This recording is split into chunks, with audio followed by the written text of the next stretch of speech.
Hello नमस्कार दोस्तों। उम्मीद है आप बहुत अच्छे होंगे। हम यही चाहते हैं कि आपकी पढ़ाई बहुत अच्छे से चलता रहे। तो हम लोग शुरुआत करते हैं, क्योंकि टाइम पास ना किया जाए। टाइम बड़ा कीमती होता है। दुनिया में अगर आपके पास सबसे जो पावरफुल चीज़ है वो है आपके पास वक्त, आपका टाइम। जो लोग टाइम पे सब कुछ करते हैं, उनका जो लोग टाइम को अपना बनाते हैं, ज़िंदगी में वही सफल होते हैं। मेरा मानना है कि अधिक सफल होना है तो ज़्यादा से ज़्यादा जो आपके पास टाइम है वो सब का सब वो काम कर रहे हैं। जैसे मानते हैं कि आप पढ़ाई कर रहे हैं या तैयारी कर रहे हैं, तो टोटल का टोटल टाइम देना चाहिए ताकि आपकी सफलता सुनिश्चित हो सके। तो चलिए, आप लोग बहुत टाइम दिए हैं और बड़ा अच्छा लगता है। आपका कमेंट्स पढ़ के भी अच्छा लगता है, मज़ा आता है और आदमी सुपर एनर्जी से लबालब हो जाता है। और किसी ने ये भी कमेंट्स किया कि आपके स्माइल, थैंक यू, बहुत अच्छा लगा, है ना। तो चलिए हम लोग स्टार्ट करते हैं। हमारा जो सेशन है, हम लोग ज्योग्राफी कर रहे थे।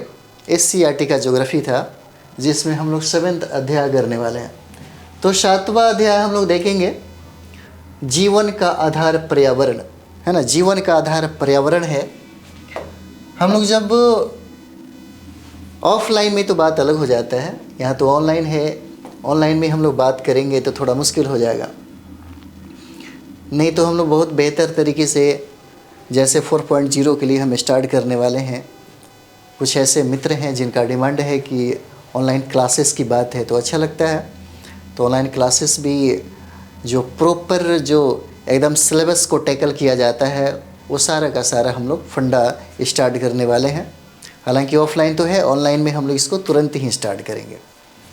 तो चलिए हम लोग देखते हैं। जीवन का आधार जो है पर्यावरण, कहता है यहाँ पे कि वायु में कार्बन डाइऑक्साइड एवं अन्य हानिकारक गैसों की मात्रा बढ़ जाती है, वायु प्रदूषण हो जाता है। वायु प्रदूषण हो जाता है।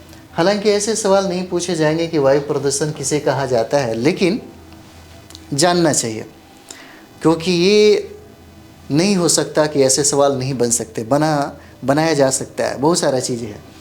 तो वायु में कार्बन डाइऑक्साइड की मात्रा और साथ ही साथ अन्य जो ऐसे गैसें हैं जिनकी मात्रा बढ़ जाती है, उसे हम लोग वायु प्रदूषण कहते हैं। और यहाँ पे देखेंगे, ध्वनि को जो मापते हैं, है ना, ध्वनि को डेसिबल में मापा जाता है।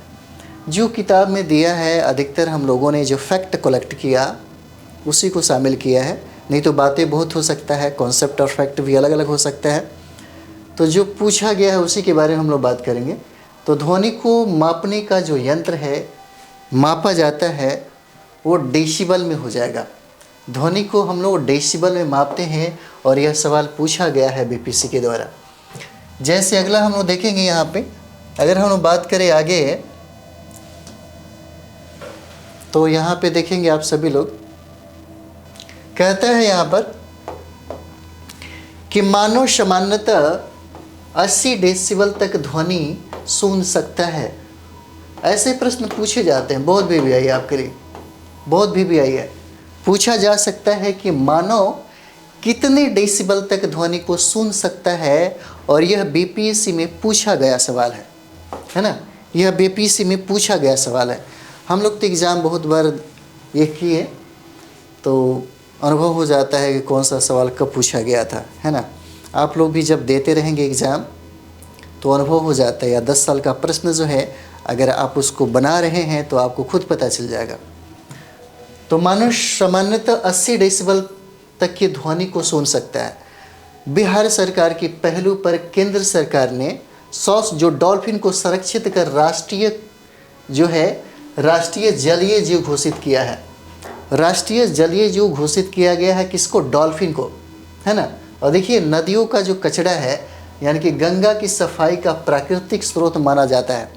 जैसे मानते हैं कि अगर जिस शहर में और जिस नदियों के किनारे, कह सकते हैं कि पानी के अंदर ही और पानी से ही जनित जो बीमारियां हैं, हमारे भारत ही नहीं बल्कि विश्व में सबसे ज़्यादा होता है, जल जनित रोग हो जाता है।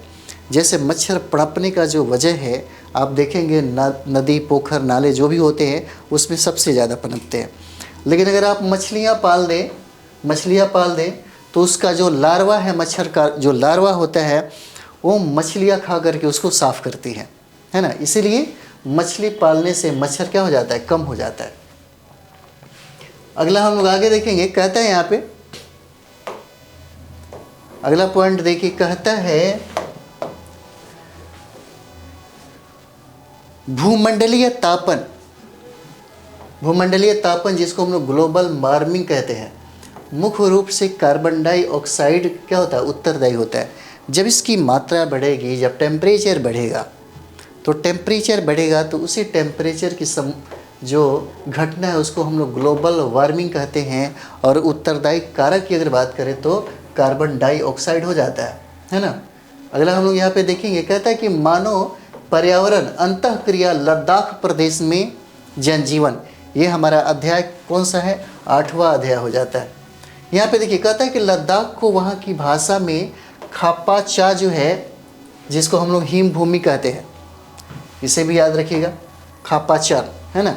तिब्बत एक पठार है, तिब्बत एक पठार है जो सामान्यतः ऊंचाई से कितना 3600 मीटर पे है। सिंधु नदी लद्दाख से होकर बहती है। यहाँ पे देखिए सिंधु नदी, ऑलरेडी हम सारे नदी तंत्र को करवाए हुए हैं। सिंधु नदी लद्दाख से होकर बहती है।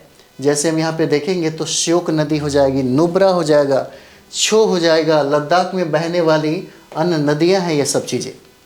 और यहाँ पे देखिए लद्दाख की जो प्रमुख शहर लेह है, जो सड़क मार्ग और वायु मार्ग से क्या है, जुड़ा नहीं है, ये लेह। और राष्ट्रीय राजमार्ग 1 की बात करें जो लेह को जोजिला दर्रा से होता हुआ कश्मीर घाटी से जोड़ता है, पूछा जा सकता है। जैसे काराकोरम दर्रा की बात करें तो काराकोरम दर्रा देखिए कश्मीर को तिब्बत से जोड़ता है। ऐसे हिमालय पर्वत श्रेणियों का एक क्रम हो जाता है। अक्सर ये सवाल जो है आपसे पूछा जाता है। जैसे में आप देखिएगा, इसको हम लोग बोलते हैं, जैसे काराकोरम हो जाएगा, है ना, काराकोरम हो जाएगा। और काराकोरम के बाद यहाँ पे देखिए लद्दाख हो जाता है। उसके बाद जाश्कर हो जाएगा, एक क्रम में है। ऊपर से नीचे की तरफ जाएंगे या पश्चिम से पूरब की तरफ जाएंगे तो मिलेगा। उसके बाद हो जाएगा ग्रेट हिमालय, है ना, ग्रेट हिमालय हो जाता है। काराकोरम हो जाएगा, लद्दाख हो जाएगा, जास्कर हो जाता है, ग्रेट हिमालय हो जाएगा। उसके बाद पीर पंजाल हो जाएगा, है ना, पीर पंजाल हो जाएगा। उसके बाद यहाँ पे देखेंगे धौलाधर हो जाता है। और धौलाधर के बाद यहाँ देखेंगे शिवालिक हो जाएगा, है ना, शिवालिक हो जाता है। ये पर्वत श्रेणियाँ हो जाता है। और इसी शिवालिक जो है, शिवालिक का जो भाग है, यही सोमेश्वर की श्रेणियाँ है ना, यही सोमेश्वर की श्रेणियाँ हैं। और यही सोमेश्वर की श्रेणियाँ जो है बिहार के पश्चिमी चंपारण में आप देख सकते हैं। ठीक है, तो चलिए हम लोग आगे बढ़ते हैं और ये सारा चीज़ें हिमालय पर्वत श्रेणियाँ हम लोग देखेंगे। पश्चिम से पूरब की ओर अगर क्रम में याद रखेंगे तो यहाँ से सवाल पूछे जाते हैं। काराकोरम, लद्दाख, जास्कर, ग्रेट हिमालय, पीर पंजाल, धौलाधर, शिवालिक, है ना, और सोमेश्वर श्रेणी, ये सब चीज़ें देखा आप लोगों ने। चलिए आगे हम लोग बढ़ते हैं। अगला हमारा हो जाएगा जो पूछा जाता है, अक्सर पूछा जाता है कि रोहतांग दर्रा जो है ना, रोहतांग दर्रा कहाँ पे, हिमाचल प्रदेश में हो जाएगा। रोहतांग दर्रा जो है हिमाचल प्रदेश में है और लेह से मनाली सड़क मार्ग को यह जोड़ती है। ठीक है, क्या हो जाएगा, लेह से मनाली सड़क मार्ग। रोहतांग दर्रा पूछा जाता है कहाँ पे, किस राज्य में, हिमाचल प्रदेश में। और यहाँ लद्दाख के निवासी जो है ईरान और मंगोल प्रजाति के जो लोग हैं ये निवास करते हैं। और यहाँ पे देखिए ईरानी प्रजातियों के जो लोग हैं वाल्टोरो, और ये क्या हो जाते हैं, मुस्लिम हो जाएंगे। यहाँ पे हम लोग देखेंगे ईरानी प्रजाति के जो लोग हैं वाल्टोरो हैं, आप इनको मुस्लिम भी कह सकते हैं। और यहाँ पे देखिए कहता है कि मंगोल प्रजाति के जो लोग हैं बौद्ध धर्म को मानते हैं, है ना, बौद्ध धर्म को मानते हैं। जैसे आप देखिए लद्दाख में बहुत सारे मठ मिलेंगे। लद्दाख में बौद्धों के बड़े बड़े मठ हैं जिसे गोम्पा कहते हैं। जैसे हेमिस आप देखिए, हेमिस मठ भी है, थिक्से मठ भी है, लामाचुल मठ भी है, प्रसिद्ध मठ ये सब हो जाते हैं। हो सकता है आपसे पूछा जा सके कि हेमिस मठ कहाँ पे है ना, हेमिस मठ कहाँ पे है, थिक्से मठ कहाँ पे है, और ये सारे के सारे जो मठ आप देख रहे हैं ये बौद्ध धर्म से संबंधित हो जाएगा, है ना, ये आपका बौद्ध धर्म से हो जाता है। चलिए आगे देखेंगे हम लोग कुछ नदी और इसके उद्गम स्थल को देखेंगे। यहाँ से प्रश्न पूछा जाता है, हालांकि नदी को बेहतर तरीके से अपवाह तंत्र से सवाल पूछे जाते हैं, मैंने बहुत बेहतर तरीके से कराया है, आप चाहें तो वहाँ भी पढ़ सकते हैं। जो किताब में दिया है उसी को हम लोगों ने ये किया। नदी और उद्गम स्थल देखेंगे। जैसे सतलज की बात करें तो सतलज का जो उद्गम है तिब्बत की मानसरोवर झील से हुआ है ना। सिंधु की बात करें तो तिब्बत के मानसरोवर झील से हो जाता है, और ब्रह्मपुत्र की भी बात करें तो तिब्बत के मानसरोवर झील से होता है ना। यानी कि सतलज, सिंधु और ब्रह्मपुत्र जो है इसका उद्गम क्या हो जाएगा, मानसरोवर झील हो जाएगा, है ना। इतना याद रखिएगा, सतलज, सिंधु और ब्रह्मपुत्र, है ना। सतलज, सिंधु और ब्रह्मपुत्र का जो उद्गम है क्या हो जाएगा, मानसरोवर झील हो जाएगा, ठीक है। इतना याद भी रहेगा तो काम निकल जाएगा। चलिए आगे हम लोग बढ़ते हैं। अगला आपसे पूछा जा सकता है रावी नदी जो है ना, रावी नदी, ब्यास, झेलम, चिनाब, ये सारा का सारा जो नदी है यह सहायक नदी हो जाता है सिंधु का। तो रावी नदी की बात करें तो यह रोहतांग दर्रा के समीप से निकलता है। रावी नदी रोहतांग दर्रा के समीप से निकलता है। हम लोग अगर ब्यास की बात करें तो ब्यास जो है रोहतांग दर्रा के समीप से निकलता है। झेलम अक्सर पूछा जाता है, झेलम नदी कहाँ से निकलता है, तो शेषनाग जो झील है वहाँ से निकलता है ना, शेषनाग झील से निकलता है। गंगा तो सब कोई जानता है, गंगोत्री के पास गौमुख से निकलता है, और यमुना की बात करें तो यमुनोत्री जो हिमनद है वहाँ से निकलता है। रामगंगा की अगर बात करें तो नैनीताल के समीप से ये निकलता है ना। रामगंगा नैनीताल के समीप से निकलता है। और यहाँ शारदा की बात करें जो काली गंगा कहते हैं, यह कुमायूं हिमालय जो है यहाँ से निकलता है ना। यह पूछा जा सकता है, कुमायूं जो है हिमालय यहाँ से निकलता है। उसके बाद हम लोग देखेंगे कुछ प्रश्न है जो आपके बिहार से संबंधित हो जाएगा। जैसे घाघरा की बात करें तो नेपाल में तालकोटा से यह निकलता है ना। घाघरा नदी हम लोग देखेंगे, ये जो घाघरा है यह नेपाल में तालकोटा से निकलता है। और गंडक नदी की बात करें जो उत्तर से आकर के गंगा में सम्मिलित हो जाती है, वो गंडक नदी जो है वो नेपाल से निकलती है। कोसी नदी को देखेंगे तो गोसाई नाथ की पहाड़ी से निकलता है कोसी नदी। उसके बाद सोन की बात करें जो बहुत बार प्रश्न पूछा गया है आपसे बीपीएससी में, सोन कहाँ से निकलती है, तो अमरकंटक की पहाड़ी से निकलता है ना। गोदावरी की बात करें तो गोदावरी जो नदियाँ हैं यह त्र्यंबक गांव जो महाराष्ट्र के नासिक से यह निकलता है। और साबरमती की अगर बात करें तो जयसमुद्र झील से यह निकलता है ना। इतना याद रखिएगा, जयसमुद्र से निकलता है ये, साबरमती जो नदी है उसका ये उद्गम हो जाएगा। जैसे हम लोग यहाँ पे देखेंगे कुछ नदियाँ हैं, जैसे गंगा नदी को बांग्लादेश में क्या कहा जाता है, पूछा जा सकता है कि पद्मा जो है गंगा नदी को कहाँ पे कहा जाता है ना। तो गंगा नदी को बांग्लादेश में पद्मा बोला जाता है, ठीक है। उसके बाद यहाँ पे देखिए ब्रह्मपुत्र नदी को बांग्लादेश में क्या कहा जाता है, जमुना कहा जाता है ना। ब्रह्मपुत्र नदी को बांग्लादेश में जमुना कहा जाता है। और ब्रह्मपुत्र नदी को तिब्बत में जो है शांगपू कहा जाता है। यह अक्सर पूछा जाता है आपसे, है ना। यह सवाल जो है अक्सर पूछा जाता है। भारत की एक मात्र अंतर्वाही नदी है जो लोनी हो जाता है ना। और एक और नदी है, अक्सर पूछा जाता है कि भारत में कौन ऐसी नदी है जो कर्क रेखा को 2 बार काटती है, तो माही नदी हो जाएगा, याद रखिएगा, बहुत इंपॉर्टेंट है। और गंडक नदी को नेपाल में सालिग्राम कहा जाता है ना। गंडक नदी को नेपाल में क्या कहा जाता है, सालिग्राम कहा जाता है। ये सब याद रखना चाहिए, है ना।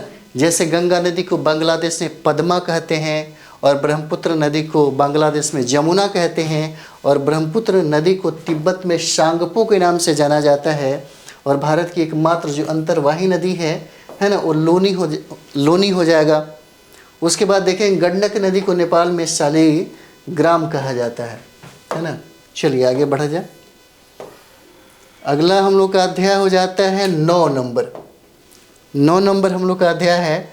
यहाँ पे कहता है कि मानव पर्यावरण अंतःक्रिया थार प्रदेश में जनजीवन, है ना, ये अध्याय है, अध्याय नंबर 9 हो जाएगा। तो यहाँ पे देखेंगे थार जो है, थार मरुस्थल जो हम लोग देख रहे हैं, यह राजस्थान और थोड़ा सा जो क्षेत्र है गुजरात में भी पड़ता है ना। इस इलाके में औसतन अगर 25 सेंटीमीटर वर्षा होती है। वहाँ के जो लोग पहनते हैं राजस्थान में, आप देखते हैं पगड़ी को शफा कहा जाता है, शफा। और सतलज नदी पर जो बांध बनाया गया, यहाँ पे देखिए ये पूछा जाता है आपसे, सतलज नदी पर बांध बनाकर इंदिरा गांधी नहर बनाया गया। पूछा जा सकता है कि इंदिरा गांधी नहर जो है किस नदी पर बनाया गया, तो सतलज नदी हो जाएगा, है ना। सतलज नदी पर क्या बना, इंदिरा गांधी नहर बनाया गया है। चलिए आगे हम लोग देखेंगे इसको, आगे देखते हैं। यहाँ से सवाल पूछा जा सकता है आपसे कि सतलज और ब्यास पर कौन सा बैराज बनाया गया, कौन सा बांध बनाया गया। तो हरिके बैराज जो बांध है, हरिके बैराज जो बांध है, ये बनाया गया है सतलज और ब्यास पर। यहाँ पे देखिए नखलिस्तान कहता है कि रेगिस्तान में हरियाली व जल वाला क्षेत्र हो जाता है। कौन सा, ये जो नखलिस्तान हो जाएगा। बाजरे की रोटी मुख्य भोजन है थार प्रदेश के लोगों का, है ना। और ऊँट की बात करें राजस्थान में, तो ऊँट यातायात का क्या हो जाता है, साधन हो जाता है, ठीक है, साधन हो जाएगा। जैसे हम लोग यहाँ पे देखेंगे कुछ चीज़ और भी है। जैसे अगला हम लोग देखेंगे अध्याय हमारा है 10 नंबर, मानव पर्यावरण अंतः क्रिया अपना प्रदेश और बिहार, है ना। बिहार दिवस पूछा जाता है आपसे, कब मनाया जाता है, तो 22 मार्च को। और बीपीएससी ने बहुत बार पूछा है, कहता है कि बिहार के पूर्व में क्या हो जाएगा, पश्चिम बंगाल हो जाएगा, है ना। जैसे आप देख लीजिए यहीं पे, अगर हम लोग इसका नक्शा अगर हम लोग देख ले, जैसे यहाँ से अगर हम लोग देखते हैं, है ना, अगर ऐसे देखा जाए तो देखिएगा ये हो जाएगा हमारा बिहार, है ना। तो इसके पूरब में क्या हो जाएगा, पश्चिम बंगाल हो जाता है ना। पश्चिम बंगाल पूरब में है बिहार के, ठीक है। और दक्षिण में जब जाएंगे तो यहाँ पे झारखंड हो जाएगा, है ना। यहाँ पे क्या हो जाएगा, झारखंड हो जाता है। और यहाँ पे जाएंगे तो उत्तर प्रदेश हो जाएगा। और यहाँ पे जाएंगे जो इंटरनेशनल हमारा जो एरिया है, इंटरनेशनल यानी कि हमारा जो सीमा संपर्क है, ये हमारा नेपाल हो जाता है ना, नेपाल हो जाएगा। और यही चीज़ें कह रहा है कि बिहार के पूरब में क्या है, पश्चिम बंगाल, और पश्चिम में क्या हो जाएगा, उत्तर प्रदेश, उत्तर में नेपाल, और दक्षिण में झारखंड हो जाता है ना। चलिए आगे हम लोग बढ़ते हैं।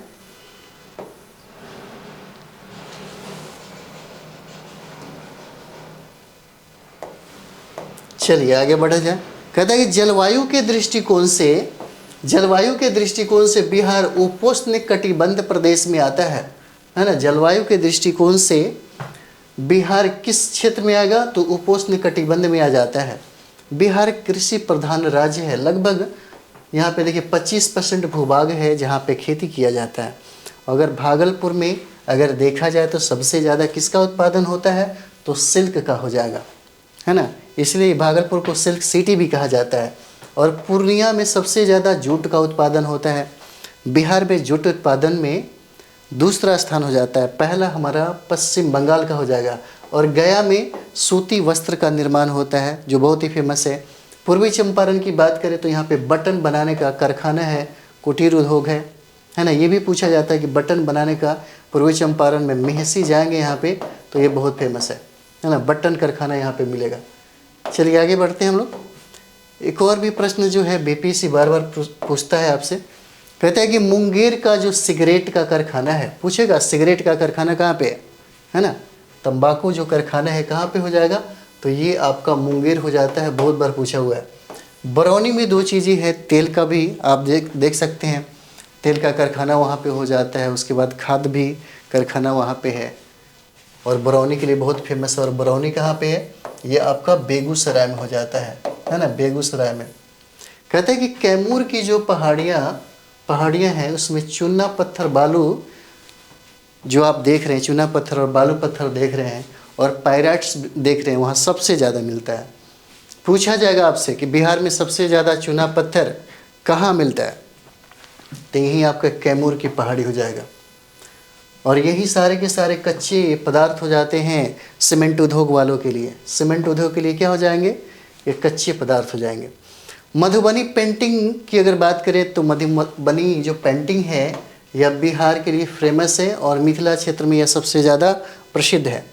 बक्सर का हम लोग चौसा का युद्ध भी देख सकते हैं, बेतिया का डंका भी देख सकते हैं, है ना। और यहाँ पे देखते हैं बक्सर में ये सब चीज़ें आम का एक प्रसिद्ध अपना एक अलग पहचान बना के रखा है। जैसे चौसा आम हम देखेंगे तो वहाँ पे आप देखिएगा चौसा नदी भी, चौसा से आपको नदी भी प्रवेश करती है ना। गंगा क्या कहाँ पे प्रवेश करती है? बिहार में, यही चौसा के पास ही। और चौसा का युद्ध भी हुआ है। तो बक्सर में आप देखिएगा ये जो मैंगो है चौसा हो जाएगा, और बेतिया का डंका आम हो जाएगा, और दीघा का देखिए दूधिया मालदा हो जाएगा। और भागलपुर का तो जानते ही आप लोग है, जर्दालू आम को जीआई टैग प्राप्त है ना। जीआई टैग प्राप्त है जर्दालू आम को, ये बहुत प्रसिद्ध हो जाता है। चलिए आगे हम लोग देखेंगे थोड़ा। अगला अध्याय 11 नंबर है। 11 कहता है सामान्यतः, अगर यहाँ पे देखा जाए तो, है ना, मानव पर्यावरण अंतःक्रिया तटीय प्रदेश के तल में जनजीवन, ये टॉपिक है उसका 11 नंबर का। जो फैक्ट है उसका कलेक्शन है यहाँ पे। केरल की भाषा क्या है? मलयालम हो जाता है ना। केरल की भाषा क्या है? मलयालम है। और बहुत बार सवाल पूछा है कि साइलेंट वैली कहाँ पे है ना। बहुत भी आई है साइलेंट वैली, है ना। यह आपके केरल में ही अवस्थित है, पश्चिमी घाट में अवस्थित। यह स्थान जैव विविधता बायोडायवर्सिटी के लिए माना जाता है। और केरल को जो है गॉड्स ऑन कंट्री कहा जाता है ना। गॉड्स ऑन कंट्री कहा जाता है, बहुत इंपॉर्टेंट है। और भारत में मानसून की जो शुरुआत है केरल से ही होती है, इसलिए यह भी सवाल बहुत बार पूछा गया है ना। भारत में जो मानसून की शुरुआत है वह केरल से है। जहाँ पे हम कभी कभी आपको VVI बताते होंगे तो याद रखिएगा, BPSC बहुत बार पूछा हुआ है। केरल में विश्व प्रसिद्ध नौका दौड़ होता है, आप लोग बहुत सारे फिल्मों में भी देखते होंगे, है ना। ये प्रश्न तो बहुत बार पूछा है BPSC, पूछ सकता है कथकली कहाँ का है ना। मोहिनी अट्टम कहाँ का नृत्य हो जाता है? तो ये आप देख सकते हैं केरल का नृत्य हो जाएगा, है ना। केरल का नृत्य हो जाएगा। मार्शल आर्ट के रूप में कलारी पश्चिम शैली वहाँ पे बहुत ज़्यादा प्रसिद्ध है।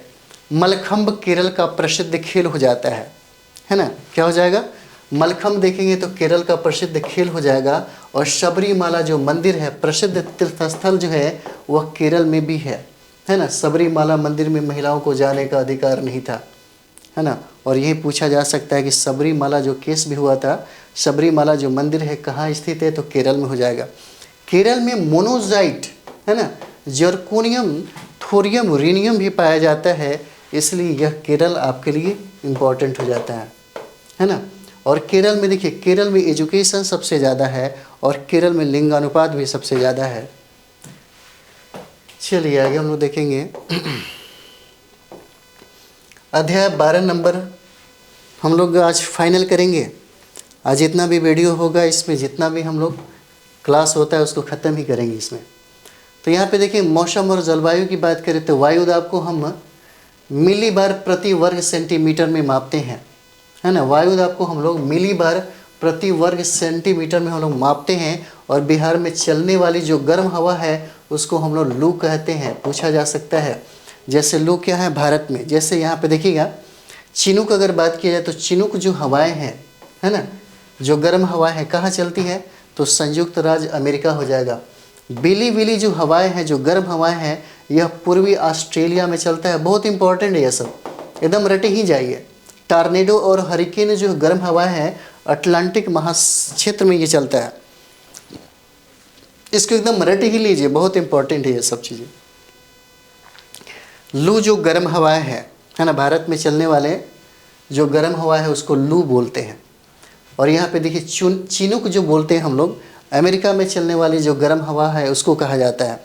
बिल्ली बिल्ली जो है पूर्वी ऑस्ट्रेलिया में यह गर्म हवाएं बहती है। और टॉर्नेडो और हरिकेन की अगर बात करें तो यह अटलांटिक महासागर क्षेत्र में यह चलता है। आगे और भी है, यहाँ पे देखिए कहता है कि टाइफून जो है प्रशांत महासागर क्षेत्र में है। और काल बैसाखी की बात करें, है ना, तो यह भारत में यानी कि बंगाल की खाड़ी में यह हवाएं बहुत तीव्र गति से चलती हैं। पवन के 3 प्रकार हम लोग देखेंगे। यहाँ पे पवन के 3 प्रकार देखेंगे। जैसे पहला में अस्थायी पवन। अस्थायी पवन में जैसे पछुआ पवन को क्या कहा जाता है, पूछ देगा। ये जो पछुआ पवन है कैटेगरी में है, अस्थाई पवन है या स्थानीय पवन है या मौसमी पवन है, तो ये आपका क्या हो जाएगा, अस्थाई पवन में आ जाता है। अस्थानीय पवन में क्या हो जाएगा, लू चलेगा हवा, है ना। और यहाँ पे देखते हैं मौसमी पवन में देखेंगे मानसूनी पवन हो जाएगा, चक्रवात या प्रति चक्रवात ऐसे हवाएं हो जाएंगी। और देखिए 2010 ईस्वी में काल बैशाखी एवं लैला नामक चक्रवात आया हुआ था, है ना, लैला नामक चक्रवात आया हुआ था। चलिए तो हम लोग यहीं पे इसको समाप्त करते हैं। इसके बाद हम लोग 1-2 वीडियो में इसको फाइनल करते हैं, ख़त्म करते हैं छोटे छोटे वीडियो करके। तो चलिए आप लोग अच्छे से रिवाइज कर लीजिए और जितना भी सेट है ज़्यादा से ज़्यादा सेट का प्रैक्टिस कीजिए। और आपके पास जो भी पढ़ा हुआ है रिवाइज ही करिए, कुछ नया मत पढ़िए, नहीं तो दिक्कत हो जाएगा, है ना। तो मिलते हैं अगले वीडियो में। Thank you very much.